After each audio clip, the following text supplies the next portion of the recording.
I like the discussion. I wasn't ready. I only need one.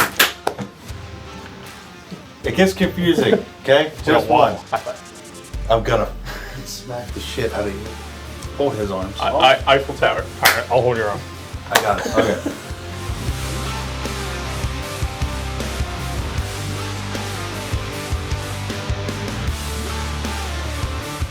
Hey everybody, it's Zack, Chase, and Andrew here from Buckeye Shooting Center, and we're coming live from my office where our new studio is. It's going to start looking a little bit more professional with some guns behind us and everything else. But for right now, you get the three of us and our smiling faces along with a bright white wall. Today's video, we are talking about choosing the right gun for you. So I've brought along these two, as they're with me with most videos, because they happen to be two of the most knowledgeable people I've ever met when it comes to the firearms industry, whether it be shooting, training, product related, whatever it may be. So we get this question a lot, is how do I choose the right gun for myself? And the first question you need to ask yourself is? What I always tell people is, if you're coming in to buy a gun, the very first question you need to be able to answer is, what is this gun for? Guns are just tools, and I tell people all the time, if you have a nail sticking up out of your deck, you need to go get a hammer. You don't need to go get a chainsaw. So if you're looking for something... Not with that attitude. Not with that attitude. It's got to fit your use case. You know, if it's a gun that you want to carry on you all day long, you probably don't need a Desert Eagle. If it's a gun you want to kill a bear with, you probably don't want a tiny little Glock. So... It really depends on what you actually want to do with that gun. That is the most important question to ask. Did you just call my Glock tiny? Absolutely. How dare you? It's the extra medium Glock. So number one, purpose. Yep. What is the purpose for this gun? And can a firearm have multiple purposes? Yeah, Absolutely. Yeah. So when we look at that, and we get this a lot, I like to break it down into essentially three areas: concealed carry, home, and then range or sporting, really. And those last two can be used kind of interchangeably. The big thing is, and where it really falls into in two categories is this something that's compact and small enough for me to be able to hide on my body and conceal on my body versus not? Comfortably. Yeah, comfortably. Yeah, some of us tuck a Glock 19 in our waistband appendix carry. Other people can't even do that with a super small Glock. So, extra medium. Yeah, that's true. It's not the 43, it's the 43X. But we've got a couple examples here of, regular run-of-the-mill guns that don't have a whole lot of upgrades to them, but they fit different purposes. Now, can I go shoot a 43X on the range accurately, fun, and not, and have an enjoyable experience? Absolutely. Yeah. Will I have more of an enjoyable experience shooting my PDP Pro SD with my Parker Mountain comp on there that we currently sell at Buckeye Shooting Center without the comp? Wink. Yes. Wink, wink. And then we've got this other thing down here that's got the poop brown slide on top of it. And Love it. I don't know. It's a Smith, so it's two-tone. Everybody loves flat darker. It is. I like flat darker. Don't get me wrong. Black guns are boring. That's why you have a red trigger. I only have the red trigger because it's the only one they had in stock. But number one, purpose, right? Purpose. What's number two? Number two, price. Yeah. Yeah. If you come in saying that, you only have a couple $100 to spend, we're not going to try to grab a staccato and we're not going to be like, hey, this is only $4,000. We're not going to do that too. We're not going to throw for 99 payments as low as $99 a month. Yeah, for your price now. Yeah, we're not going to do that. So with that purpose in mind, we're going to put you into a gun that fits that budget. We're never going to try to break the bank on you. And a big thing about budget that a lot of people don't consider is when you think about your budget, you have to think about the totality of the system. Yeah. So, a gun like this Smith here, which is a great gun, is probably going to cost, when it's brand new, without this red dot on it, around $500 or $600. Mm-hmm. If you came in and you told me you only had $600 to spend, I would actually probably recommend you buy a cheaper gun than this that's still reliable, and then also buy a lot of ammo, because you have to think about things like that, especially if it's a gun you want to carry on you, or if maybe it's something you might want night sights or a flashlight or something like that. you got to be able to practice. You got to be able to Yeah. use it for its purpose. So when you think about your budget, you got to think of everything that goes along with it. And if you have the funds and the resources to be able to dump $4,500 on a Staccato XC and not blink the next day, good for you. That's not most of America. So, and what Andrew's hitting the nail right on the head with this is you start seeing this, especially in our leagues that we run. Yeah. You'll see guys out there with $4,000 and $5,000 guns, and they are getting their asses spanked by guys with stock guns. I mean, hell, we had one guy who ran our multi-gun league in the first week. Did he win the first week with his pump action 5.56? Yes, and that exact same guy, he was the grand prize winner of our most recent pistol league. Yep. And in his division, there was about 5 people shooting pistols that cost about $5,000. Yeah. And he did it with a completely bone stock CZ75. It comes down, he practiced. Yep. And he practices often. You cannot That's put a where it's price at. on training. Yeah. We see it a lot. We see guys that just are heavy hitters that have a lot of money and they can afford the nice things. Yep. And also can dump that kind of money into the accessories and have all the cool guy Call of Duty shit, which is awesome. We're victims of that too. But, well, not the money part, but having the cool gun part. Yeah. All my money's in my guns. We eat a lot of ramen. Yeah. Hot dogs and ramen. I drink water. Leftover pizza. That's toilet water even. That's not even the nice water. But you're better served if you had $1,000. You're better served to buy a $400 or $500 gun, buy a couple $100 of ammo, and take a couple classes than you are buying a $1,000 gun. Absolutely. Training is far more important than any gun purchase. I mean, people ask me, one of the most common questions I get asked is, well, which one's more accurate? The truth is that all 3 of these guns are probably more accurate than you or I am. Well, and the other thing to caveat with that too is anybody who tries to tell you that a Smith is better than a Glock and a Glock's better than a Ruger and a Ruger's better than a Springfield, they're lying to you. Yeah. The accuracy and reliability standard on modern production semi-automatic handguns is the same across the board. The playing field was leveled years ago, and it's been there. Unless it's a high point. Yeah. There's some exceptions to the rule. But The boat anchor. At the end of the day, the most important thing to keep in mind is, I guarantee you, some of you have friends that are like, oh, Glock's the best thing ever. It's end all be all. It's great. They're not wrong. But is it better than something else? No. As far as reputable manufacturers. Yeah. It comes down to some of the innovations as far as like when SIG, the 365 came out. It was the smallest gun that had the highest capacity because they came out with a way to hybrid double stack the mag. Yep. And they actually developed the mag first, then built the gun around the mag. It was the best bang for your buck. Well, where's the snare drum in the cymbal? Yeah, we need that. But the key here is a lot of the stuff, the playing field was leveled. Now, do you get extra features with some of the other brands? Yeah. None of these guns on the table are stock because, they're carry gun, range gun, another range gun. Definitely not my gun. These two are. But at the end of the day, you can add all these features to these guns. Yeah. But they're stock guns, and even as in a stock configuration, they run great. Yep.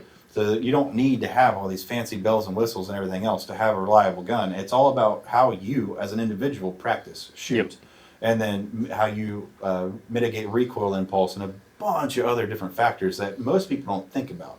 Everybody thinks about shooting, not everybody, but a lot of people think about shooting as, point and click. Oh, there's a lot more that goes into it. Body mechanics, physics. I mean, Fundamentals always trump everything, especially the price on the gun. I can take a $500 gun and beat somebody with a $5,000 gun just based on fundamentals. And it's simple things, I hear simple a challenge. practice. I hear a challenge coming. And I mean, if somebody wants to bring that out, I'm okay with it.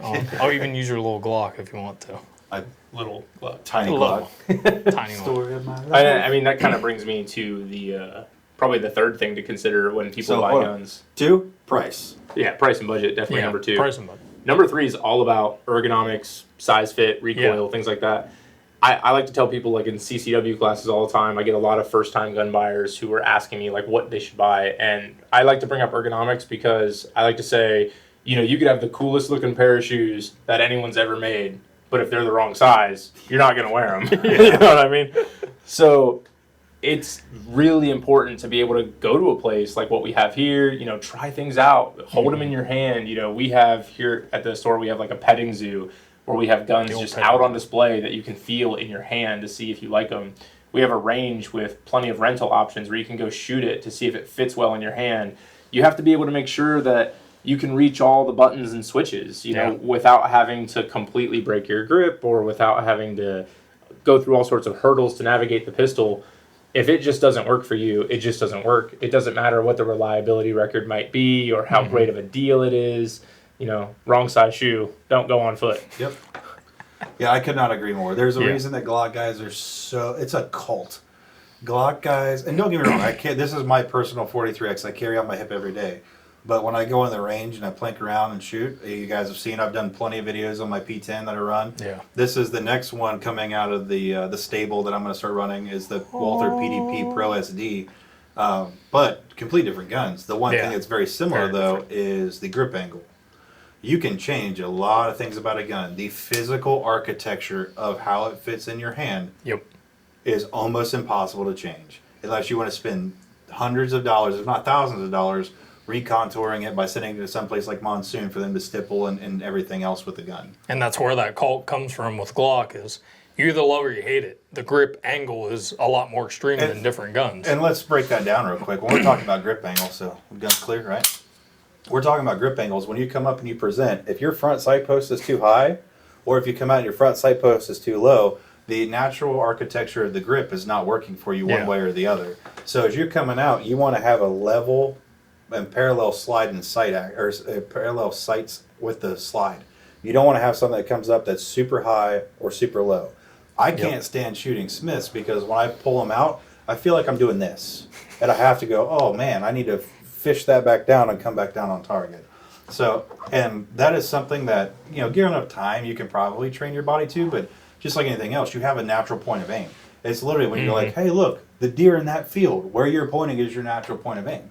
And there's something to be said about that when you're picking up a gun and pointing it. It's where your natural aim point is. So, and it might take some tests here and there to figure out what works best. You know, eye dominance is another thing that comes into play too. So. Huge. But what's next? A big thing that I talk to people a lot after we get through the ergonomics talk is kind of the shootability of the firearm and how much you enjoy it. And a big part of that is going to be size, weight, and ultimately recoil, which is a very large factor when you start talking about size and weight. So many people who want to get into concealed carry, and we see this almost every day. People who go out and they buy the smallest, lightest, tiny gun that fits in their pocket because they think that's going to be the nicest gun to carry all day long. Stop making fun of my Glock. And it's true. Taking a tiny little gun like a little Ruger and putting it in your pocket is very comfortable to walk around with all day. But when you go to the range and you actually shoot it, you notice that the lighter and the smaller a gun is, the worse it recoils and the less you enjoy shooting. Harder it is to rack too. And it's very difficult to actually function that firearm. That's why guns like the 43X and the 365 are becoming so popular because they're not the smallest, they're not the biggest. They're kind of right there in the middle. They're kind of the jack of all trades. Perfect balance. And one of the guns that just got released this week or late last week was the Smith & Wesson Equalizer. Which I've got to give props to Smith. And that's rare for me to do. It hurts. I don't shoot them well. And nothing wrong with the gun. I will stand on that and fall on that sword till the end of time. There's not a damn thing wrong with these guns. They're great guns. I just don't shoot them well because of those factors we just mentioned. But the Equalizer is taking something that they took a long time to develop with the Easy Shield and then making it fit with high capacity mags from the Shield Plus. Conveniently in stock now at Buckeye Shooting Center. But I think it's super innovative, and you take something that you took the best of both worlds, combine it into one, and put out a gun that it does a little bit of everything. It's small enough to conceal. It's big enough to shoot on the range. It has a capacity now big enough to where you can go on the range and not have to reload every, 8 rounds? 8, yeah. I think every complaint that everybody ever came that had that gun, they either took a training course or shot on the range. Boy, I love this gun, but I wish it had a higher capacity, or I wish it did this. They fixed all those. Yeah. And I think that's one of the reasons why, the smaller pocket-sized revolvers have been a lot less popular lately. Yeah. A lot of people now are realizing that the increased recoil for the reduced size and the low round counts, it's just not worth it anymore. Yeah. Well, and one of the last things we'll leave with, too, and this has about purchasing the right gun for you, and one thing that really keep in mind, and it goes along the lines of picking out a really small frame gun. The LCP from Ruger comes to mind. It's it's a great gun for the purpose. Yep. And its purpose is to be on your body and be very subtle and hidden. Like, you should be able to put that thing in your pocket and nobody know you have it. Yep. I carried one that used to be my first backup. All I had was a belt clip. I used to keep it inside my uniform, just belt clip to my vest. And I would forget that it's there.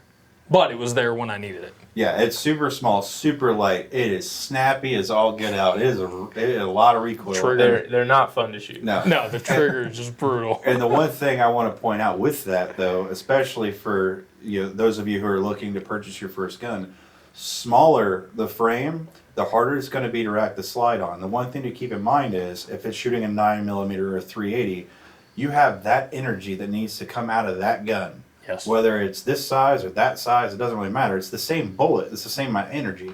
And how you mitigate that with a smaller gun is you have a much, much stronger guide rod spring, which is what controls the slide operating forward and backwards.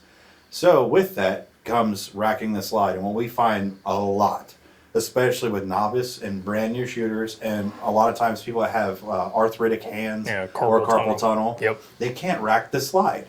And it has nothing to do with the gun itself. It's just purpose built to not be for you. Yeah. While there are other options out there like the Easy Shields or the Equalizer, which is, I call it the Easy Shield 2.0. Yeah, I know. I used to do a lot of work with all the girls shooting organizations, Girl in a Gun, and all them, and it was amazing. So many women, especially that get into shooting, they want something very, very small until they go out to the range and they shoot it, and then they realize that it's just not fun to shoot, and it's very difficult. And I would say probably in 2020 and 2021, the Smith & Wesson Easy Shields probably became the single most popular firearm, especially with women. And it was a larger gun. Many women were coming to the gun shop, and they were looking for something small, and I would take them straight to that gun, and they'd say, this is far too big. But then they would actually get their hands on it and they would see how it works. And they were like, well, I think it's worth the trade-off to have a slightly bigger gun that I can actually use effectively. Yep. And that's what it all comes down to. The most effective gun is going to be the one that you actually have and that you can actually use. If you can use a tiny little LCP effectively, then that's great. But if you need something a little bigger, you need something that you can actually operate the controls on, then that's what you got to do. Yeah. Well, especially when you're doing carry guns, right? You are not going to dictate the situation of when you might need to use your carry gun. Somebody else is going to dictate that for you. So it needs to be something you're comfortable using and putting rounds on target quickly. And that gets into some training, body mechanics, and a lot of other things. But at the end of the day, at its core root, it comes down to, can I manipulate this firearm the way I need to manipulate it? Can I do it in a timely manner? Because I'm going to be reactionary to anything that were to kick off. So, running it back. Number 1, purpose. Yep. Number 2, price. Yep. Number 3, physical appearance / architecture of the gun, because you really can't change that. Ergonomics. Yeah, ergonomics. Yeah. And then 4 was?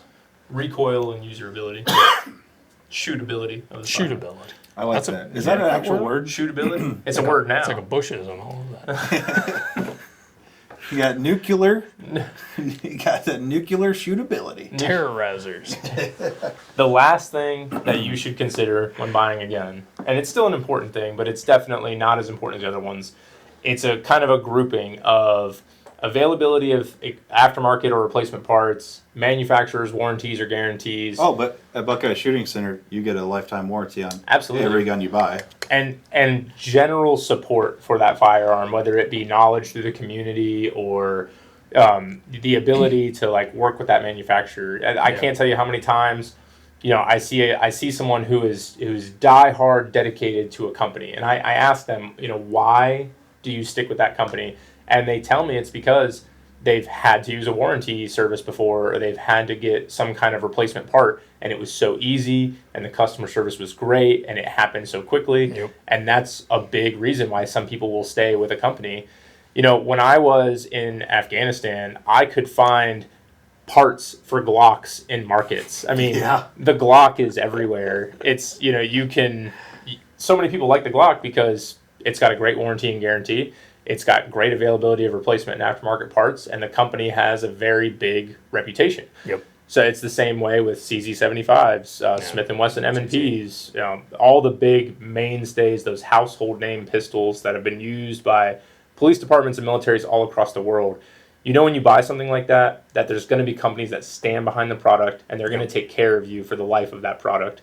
And just like Zach said, here at Buckeye Shooting Center, you buy any new gun from us, we guarantee it for life. If you ever have an issue with your gun, you come back to us and we'll take care of you. Yeah, absolutely.